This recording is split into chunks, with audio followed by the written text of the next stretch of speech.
जी, मैं राधा कृष्ण मंदिर में पुजारी हूँ, जहाँ मुझे एकादशी, सत्यनारायण, प्रदोष व अन्य पर्व या त्योहार की कथा सुनानी व कहनी पड़ती है महाराज जी। हमने आपके सत्संग में सुना था कि जब तक आत्मबोध ना हो जाए तब तक कथा नहीं करनी चाहिए नहीं महाराज जी। नहीं नहीं, उपदेश नहीं करना चाहिए। उपदेश और कथा में अंतर है।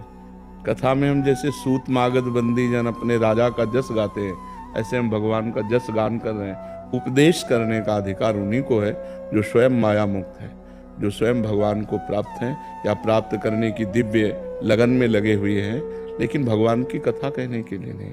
भगवान की कथा कहना सबका अधिकार है। सब प्राणी, किसी भी जाति का कोई हो, भगवान की चर्चा कह सकता है, भगवान की चर्चा सुन सकता है, क्योंकि भगवान अपने हैं ना। हाँ, जब उसका अनुष्ठान आएगा तब फिर उसमें पद्धति आ जाएगी। जैसे साप्ताहिकी भागवत का अनुष्ठान तो विद्वान ब्राह्मण के द्वारा फिर ऐसे करवाना।